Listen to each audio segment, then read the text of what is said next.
Hello 24 तास या कार्यक्रमात मी मधुरा तुमचं मनापासून स्वागत करते आणि या कार्यक्रमाच्या माध्यमातून आपण अगदी बाल संगोपन ते करिअर तसंच बँकिंग ते व्यवसाय वास्तुशास्त्र आरोग्य अशा विविध टप्प्यांचा विषयांचा आढावा घेत असतो आणि आज आपण हॅलो 24 तास मध्ये अशाच एका महत्त्वाच्या विषयावर चर्चा करणार आहोत वास्तू आणि विविध वास्तुदोष या विषयावर आणि ही चर्चा करण्यासाठी आमच्या स्टुडिओमध्ये आलेले आहेत वास्तुतज्ञ डॉक्टर महेश सुर्वे। विषयाकडे वळण्यापूर्वी मी महेश सुर्वे यांचं आमच्या स्टुडिओमध्ये स्वागत करते आणि आमच्या खास कार्यक्रमातही स्वागत करते।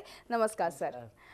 डॉक्टर महेश सुर्वे हे प्रख्यात वास्तुतज्ञ असून गेल्या 12 वर्षांपेक्षा अधिक काळ ते या क्षेत्रामध्ये कार्यरत आहेत। अनेक लोकांना त्यांनी वास्तुशास्त्राबाबत योग्य मार्गदर्शन करून त्यांच्या वास्तूमधील फेरबदल करून सकारात्मक बदल घडवून देण्यात यश प्राप्त केले। डॉक्टर सुर्वे हे ज्योतिषशास्त्र, रत्नशास्त्र, अंकशास्त्र, हस्तशास्त्र यांचाही त्यांनी सखोल अभ्यास केलेला आहे।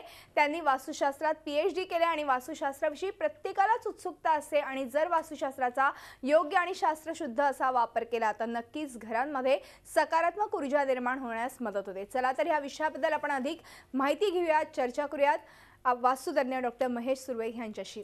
डॉक्टर पुन्हा एकदा स्वागत आहे आणि आज आपण वास्तुशास्त्राविषयी जाणून घेणार आहोत आणि विविध वास्तुदोष हे देखील वास्तूमध्ये आपण बघतो आणि ह्याविषयी मला तुमच्याकडनं जाणून घ्यायचं आहे। पहिला जो प्रश्न आहे, वास्तुशास्त्राची आणि ज्योतिषशास्त्राची निर्मिती मानवाने केली आहे, तर मग कोणत्या हेतूने ही केली आहे त्याविषयी काय सांगाल? बघा, असे बरेच शास्त्र आहेत। जसं आपण योग बघितला, संगीत, जसं आपण वास्तुशास्त्र, ज्योतिषशास्त्र, ह्या ज्या सगळ्या कला आहेत किंवा आपण शास्त्र म्हणू त्याला, किंवा अगदीच तुम्हाला पाककला शास्त्र अगदी बायकांच्या ओळखीचं, ह्या का निर्मिती करण्यात की आपल्या जीवनाला स्थैर्य, स्वास्थ्य है की नाही, किंवा आपण म्हणतो की प्रॉस्पेरिटी, पैसा किंवा एक मनशांती, या सगळ्या गोष्टी एकत्र घडवण्यासाठी या म्हणजे सगळ्या कलांचा किंवा आपल्या या सगळ्या क्षेत्रांचा किंवा यांचा अभ्यास करण्यात आला।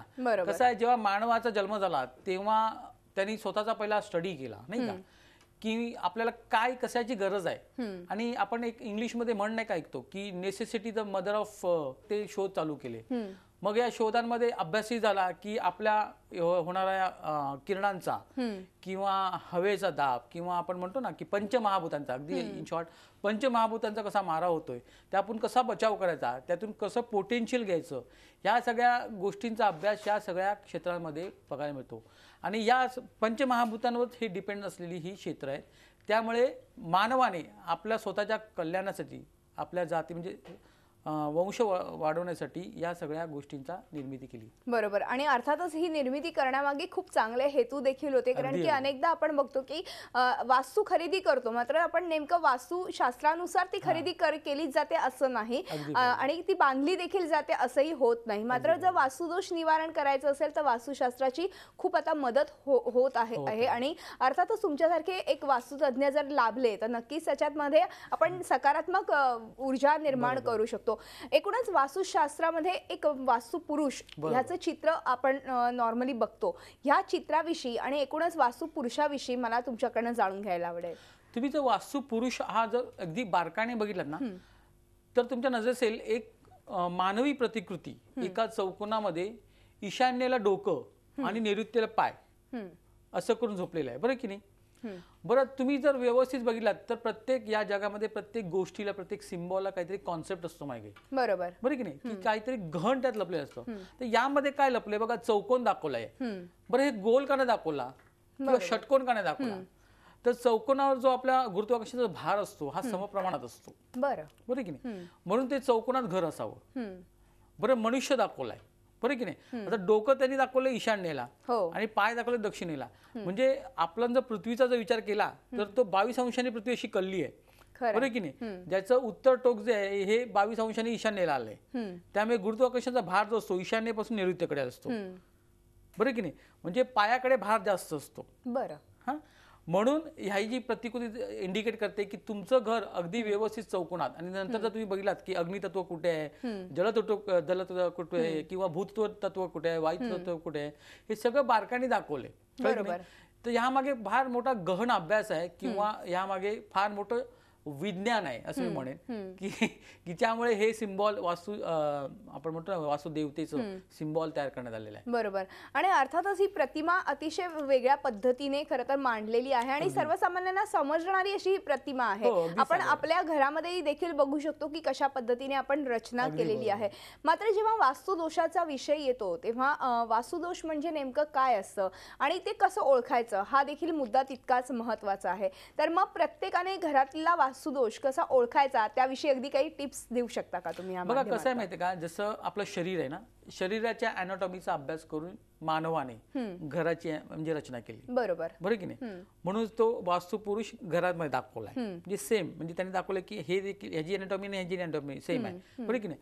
बरं आपल्या शरीरात केव्हा बदल होतात नाही का, किंवा आपण आपले फॅट्स वाढतात किंवा अंतर्गत काही बदल Changes होतात, होतात, चेंजेस बरोबर होतात, आहे. प्रथिने कमी पडतात, तेव्हा आपल्याला काहीतरी डिझीज चालू होतात, म्हणजे स्किन डिझीज चालू होतात किंवा काही तसंच वास्तूमध्ये आहे. तुमच्या लाईफस्टाईल म्हणजे त्या जीवनशैलीमध्ये काहीतरी असं वेगळं घडतंय की जे तुम्हाला पटकन निदर्शन येतं. म्हणजे जसं काही आपण म्हणतो की घरात शुभकार्य होत नाहीत किंवा लग्न जमत नाहीत किंवा सारखी कटकट होते, काहीसे आजार तयार होत आहेत किंवा अगदीच आर्थिक फटके बसतात, पैसा टिकत नाहीये, मुलांची शिक्षणामध्ये लक्ष लागत नाही, अशा छोट्या छोट्या गोष्टी ज्या असतात ना, ज्या तुमच्या निदर्शनात येतात, हे तुमच्या घराच्या वास्तुदोषांमुळे तयार होत असतात. बरोबर. ही याची लक्षण आहे की ज्याने आपण तुमच्या घरात जर असं होत असेल तर थोडंसं बारीक लक्षात, म्हणजे असं काही घाबरण्यासारखं काही नाहीये, कळलं की नाही, की मोठा दोष आहे की काय. थोडं बारकाईने केलात की कुठलीही गोष्ट तुम्ही बारकाईने बघितलात आणि त्याचा जर वेळीच जर उपाय झाला तर तो कुठलाही रोग बरा होण्यासारखा या जगात, बरोबर. कळलं की नाही. बरोबर. पण जेव्हा साधारणतः छोट्या छोट्या गोष्टी जेव्हा उद्भवायला सुरुवात होतात तर नॉर्मली आपण वास्तूला दोष देत नाहीत, कारण की वास्तू हे नेहमीच तथास्तु तथास्तु असं नामस्मरण बरोबर. करत असतं आणि एकूणच आपण बघितलं तर आपण डॉक्टरांकडे जातो. मात्र इतरही सगळ्या ह्या गोष्टी खरं तर ध्यानीमनी घेतल्या पाहिजेत आपल्या प्रत्येकाने आणि मग वास्तुदोष निवारण करून घेणं तितकंच महत्त्वाचं आहे अगदी का, बरोबर. त्याविषयी काय सांगाल? बघा कसं आहे माहितीये का, की हा प्रश्न तुम्ही जो विचारला मला की एखाद्याला बरं होणं हे त्याच्या ऐच्छिक इच्छेवर डिपेंड असतं बरोबर की आहे. मला त्या रोगातून बाहेर पडायचंय की नाही. बरीच लोकांना ते पटत नसतं किंवा ते त्यांच्या बरोबर आहे, ऍक्च्युली हे जे आहे हे विज्ञान आहे, परंतु काही लोकांनी त्याला थोडं आध्यात्मिक रूप दिलं किंवा आपण म्हणतो की बरेच लोक प्रॅक्टिकल असतात, ज्यांना देवधर्म अशी काही प्रॅक्टिकल आवडत नाही, त्यांचं पण बरोबर आहे. कारण हा जो म्हणजे हे जी शाखा आहे, मग कुठलीही ज्योतिषशास्त्र म्हणा, वास्तुशास्त्र म्हणा, ही फार वैज्ञानिक लेवलला आधारित आहेत. परंतु तुम्ही त्या दृष्टीने बघितलं तर ते तुम्हाला ते पटणार ना. जर तुम्ही आध्यात्मिक बघितलं तर आध्यात्मिकच वाटणार ते, बरोबर. कळलं की नाही. मग उपवास तापास हे असं काही नाहीये यामध्ये. जी एनर्जी जी आपल्या विश्वामध्ये म्हणजे आपल्या पृथ्वीवर तयार होते, ती एनर्जी कुठेचा अभाव झाला आपल्या बरोबर. कमी शरीरामध्ये, पडायला हा, लागली. आपल्या घरामध्ये, की हे त्रास चालू होतात खरंय. आणि ती जर लेवल केली, मेंटेन केली तर हे त्रास दूर होतात. खरंय. अगदी सोपं आहे. बरोबर आहे. अर्थातच वास्तू म्हटले की 4 वेगवेगळ्या दिशा आल्या आणि त्या वेगवेगळ्या दिशांना वेगवेगळे दोषही असतात का, ह्याविषयी मला तुमच्याकडनं जाणून घ्यायचंय.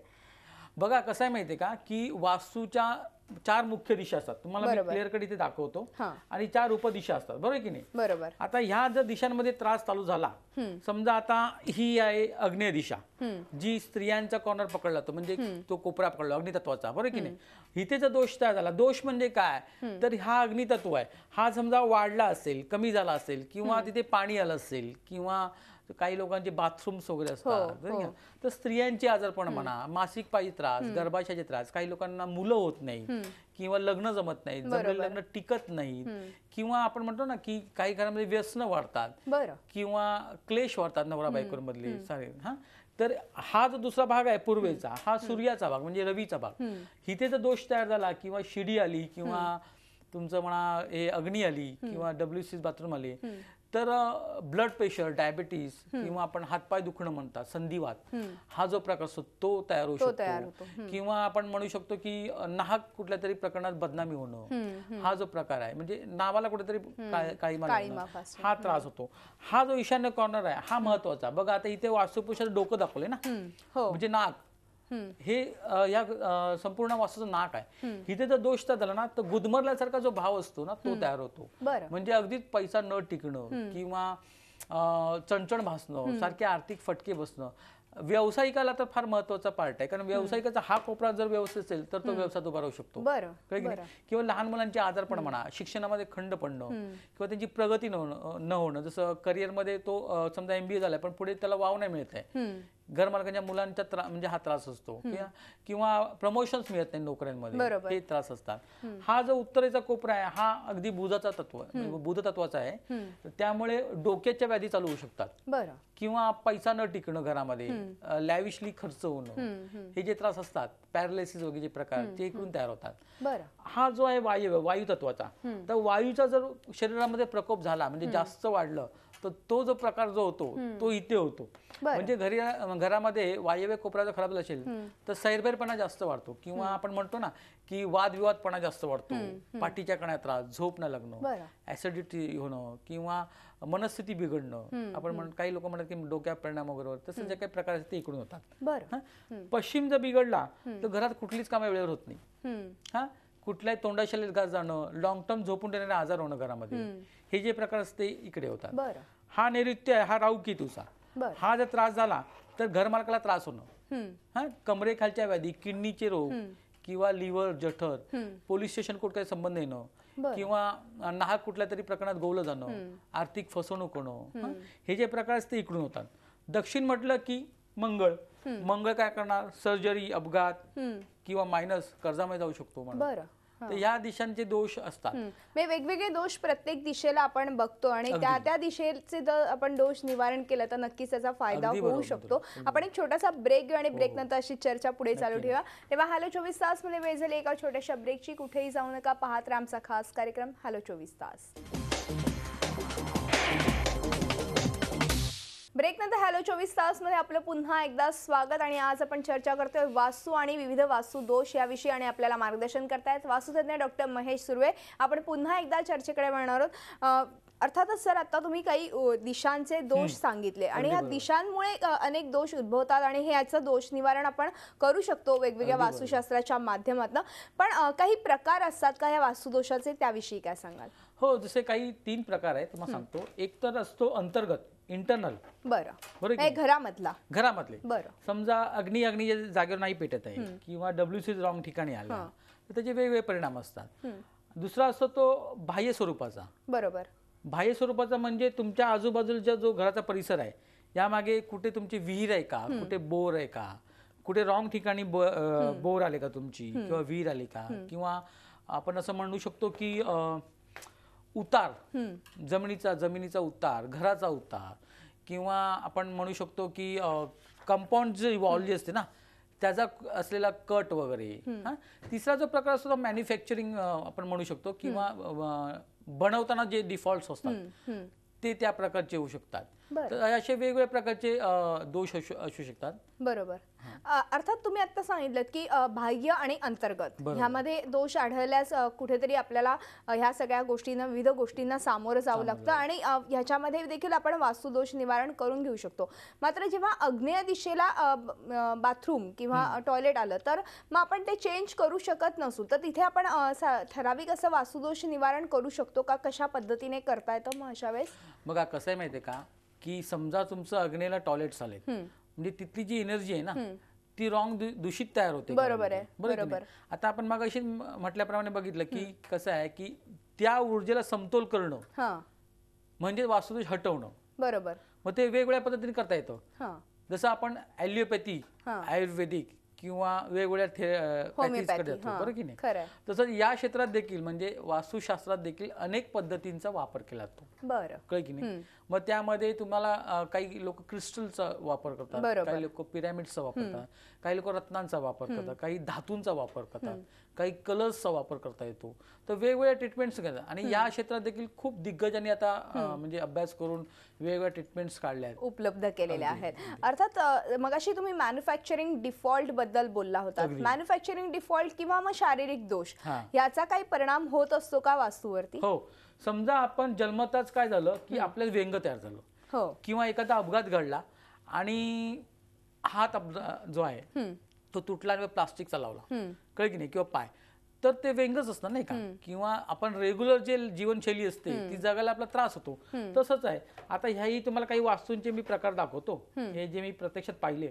बघा ना, ह्यात व्यंगच आहेत नाही का, काही कट झालेत, काही भाग वाढलेत, कुठे चौकोन दिसतच नाही दिसत आहे. हे बघा, हे स्टेप बाय स्टेप खाली उतरत आहे नाही का, किंवा हा बघा कट्स झाले, किंवा हे शेप बघा, हा बघा, दुसरे काही शेप्स तुम्हाला दाखवतो. असे पण काही घरं बघायला मिळतात प्लसचे, हे चारही कॉर्नर कट्स असतात. बरं. काही एल शेपची अशी घरं असतात, किंवा असे हे दोन कॉर्नर कट झालेले.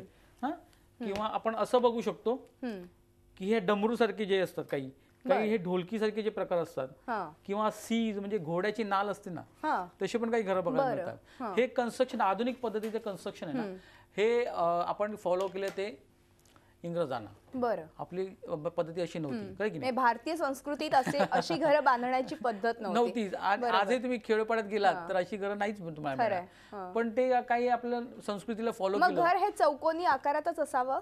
हो, चौकोनी किंवा आयताकृती. बरं. ते जर असेल ना, तर जो गुरुत्वाकर्षण जो भार येतो किंवा पंचमहाभूतांचा हा समतोल राहतो घरावर, कळलं की नाही. आणि अशा जर पद्धतीचे तुमची घरं असतील तर तो संतुलन बिघडतो. आणि मग हे या घरामध्ये त्रास चालू होतात. त्याला म्हणतात मॅन्युफॅक्चरिंग डिफॉल्ट. म्हणजे बनवताना काही लोक बंगले बांधतात वास्तुशास्त्रानुसार, परंतु ते काही पुढे मागे भाग म्हणजे डिझाईनसाठी करतात आणि मग त्रास होतो. म्हणजे थोडक्यात पूर्वीच्या घरांच्या रचनेमध्ये आणि आत्ताच्या घरांच्या रचनेमध्ये तमाम असा फरक इथे जाणवतो. आणि त्यामुळेच हे वास्तुदोषही तितक्याच मोठ्या प्रमाणात आता बघायला मिळतात. आपण ह्याविषयी देखील तुमच्याकडनं जाणून घेऊया पण एका छोट्याशा ब्रेक नंतर. तेव्हा हॅलो 24 तास मध्ये वेळ झाली एका छोट्याशा ब्रेकची. कुठेही जाऊ नका, पाहत राहा आमचा खास कार्यक्रम हॅलो 24 तास. ब्रेकनंतर हॅलो 24 तासमध्ये आपलं पुन्हा एकदा स्वागत. वास्तू आणि विविध वास्तुदोष याविषयी आज आपण चर्चा करतोय. वास्तुतज्ञ डॉक्टर महेश सुर्वे आपल्यासोबत आहेत. आपण त्यांच्याकडनंच इतरही काही विषयी जाणून घेणार आहोत वास्तुदोषांबद्दल. तेव्हा लगेचच आपण चर्चेला सुरुवात करूया. सर, पुन्हा मगाशी म्हटल्याप्रमाणे ब्रेकवर जाण्यापूर्वी पूर्वीचं बांधकाम आणि आत्ताचं बांधकाम ह्याच्यामध्ये खूप तफावत जाणवते आणि ह्यामुळेच वास्तुदोषही वाढत चाललेले आहेत. तर अशा वेळेस नेमकं काय करावं? बांधकाम करतानाच वास्तुदोषांचं निवारण करणं योग्य ठरू शकतं का? कसं आहे माहितीये का, की पूर्वी जे मटेरियल वापरलं जायचं ते आता मटेरियल वापरलं जात नाही. बरं. पहिली गोष्ट ही. आता जे तत्व आहे बांधकाम करण्याचं ते वेगळं आहे. पूर्वी जे तत्व होतं ना ते HWSSB होतं. म्हणजे H म्हणजे हेल्थ, W म्हणजे वेल्थ, S म्हणजे स्ट्रेंथ, स्टॅबिलिटी अँड ब्युटी. बरं. आता फक्त तीनच राहिले, SSB. बरं. बरोबर की नाही. म्हणजे ब्युटी आहे पण स्टॅबिलिटी नाही, स्थैर्य नाही त्या घरांमध्ये. किंवा ही दोन जी कारणं आहेत, जी हेल्थ अँड वेल्थ, ही दिसतच नाही, कळलं की नाही. म्हणजे ह्या 5 तत्वांना जर पकडून घरं बांधली ना तरच ते वास्तुदोष रहित घर होऊ शकतं. बरं, एखादा फ्लॅट माणूस घेतोय आपण, कळलं की नाही, पण त्यावेळेला म्हणजे कसं आहे की काही गोष्टी आपल्याला नीट करतात, म्हणजे अग्नी, पण कट्स आणि वाढलेला भाग नाही व्यवस्थित, म्हणजे ते आपल्या ट्रीटमेंटच करावं लागते कुठल्याही प्रकारची, कळलं की नाही. बरोबर. पण मग जेव्हा कट्सचा इथे विषय येतो तेव्हा नेमकं काय करावं? मग कट्स असतील तर मग त्या ठिकाणी वास्तुदोष निवारण होऊ शकतं का? हो, होऊ शकतं ना, अनेक पद्धतीने होऊ शकतं. मग अशी तुम्ही सांगितलं की सीच्या आकाराचं एखादं घर असेल तर इथे भरपूर कट्स दिसतात, तर मग अशा वेळेस काय करायचं? अशा वेळेला चांगल्या वास्तुतज्ञांकडे सल्ला घ्यायचा.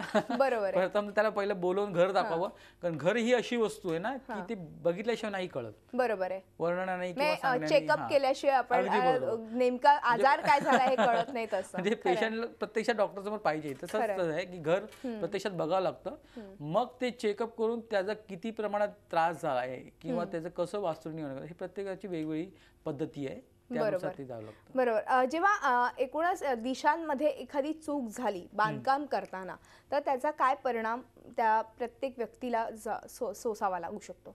कसं आहे माहिती का, आपल्याकडे म्हणच केलेली आहे की लग्न पाहावे करून आणि घर पाहावे बांधून, कळे की नाही. आता हे दिशा आहे ना दशा करू शकते बरं का. बरं. आता या दिशा चुकल्या तर दशा होऊ शकते म्हणजे आपल्या जीवनात. म्हणजे कसं आहे, समजा आपल्याला एक तुम्हाला सांगतो की विदिशा वास्तू बद्दल तुम्हाला सांगतो की ही उत्तर दिशा बघा क्रॉस आली अशी आहे ना, दक्षिणेला अशी वेळ आहे, म्हणजे तो पूर्ण ताळमेळ चुकला. आता हे जे गुरुत्वाकर्षण येते ईशान्येकडनं दक्षिणेकडे म्हणजे नैऋत्येकडे, हे देखील बघा कुठे ब्रह्मस्थानावर भार पडतोय, की नाही. मग काय होतं, त्यांचा ताळमेळ चुकतो. म्हणजे शरीराचा जसं ताळमेळ चुकतो ना, म्हणजे वात कफ पित्त हे एकत्र सगळं एका माणसामध्ये झाले तर तो किती अस्वस्थ होतो. खरंय. तसं काहीसं अस्वस्थपणा या घरांमध्ये असतो. बरं. कळे की नाही. म्हणजे व्यंग तयार असतो ना, जन्मजात व्यंग असतं बघा काही लोकांना, किंवा मान अशी क्रॉस असते, छोटी असते, तेव्हा त्यांच्यामध्ये जो फ्रस्ट्रेशन असतो ना, ते ह्या घरामध्ये फ्रस्ट्रेशन आढळलं. बरं. बरोबर. म्हणजे ह्याचा परिणाम इतक्या मोठ्या प्रमाणातही जाणवू शकतो. त्यामुळे वास्तुदोष निवारण करून घेणं नक्कीच फायदेशीर ठरू अगदी शकतं. बरोबर आहे. आणि नवीन घर बांधत असाल तर दिशांचं फार लक्ष ठेवा. दिशा चुकवू नका, म्हणजे आपल्या आयुष्याची दशा करू नका, इन शॉर्ट. कळलं की नाही. बरोबर आहे. पण जेव्हा वास्तुदोष निवारण करण्याचा एखाद्या व्यक्तीला गरज पडते तेव्हा नेमकं वास्तू तज्ज्ञाकडे तेव्हा जी व्यक्ती जाते तेव्हा तो वास्तुतज्ञ हा योग्यच आपल्याला मार्गदर्शन करेल ह्याची खात्री कशी करून घ्यावी? ही नजर असते नाही का, किंवा त्याचा आपण केलेला अभ्यास असतो. कळे की नाही, की हा माणूस जे आपल्याला सांगतो हे आपल्याला कितपत पटतंय, किंवा हे किती तंत्रशुद्ध आहे, हे महत्वाचं आहे. बरोबर. अर्थातच आज तुम्ही खूप छान माहिती तर ह्या निमित्ताने दिलेली आहे. आपले नंबर्सही वास्तू डॉक्टरचे डिस्प्ले झालेले आहेत आणि ज्यांना कोणाला वास्तुदोषाबद्दल काही तक्रारी असतील किंवा काही निवारण करायचं असेल तर नक्कीच ते तुमच्याशी संपर्क साधतील. मी एक मिनिट बोलू शकतो. तुम्हाला जर माहिती पाहिजे असेल ना असं, तर मराठीमध्ये www.vastudoctor.com आहे. या वेबसाईटवर तुम्हाला अधिक सुंदर माहिती, पूर्ण माहिती मिळू शकते. नक्कीच नक्कीच सर. वेळ संपल्यामुळे आज आपल्याला इथेच थांबावं लागते, मात्र तुम्ही आलात त्याबद्दल मनपूर्वक धन्यवाद. तेव्हा हॅलो 24 तास मध्ये आज आपण इथेच थांबतो. तुम्ही पाहत राहा झी 24 तास, रहा एक पाऊल पुढे. झी 24 तास, रहा एक पाऊल पुढे.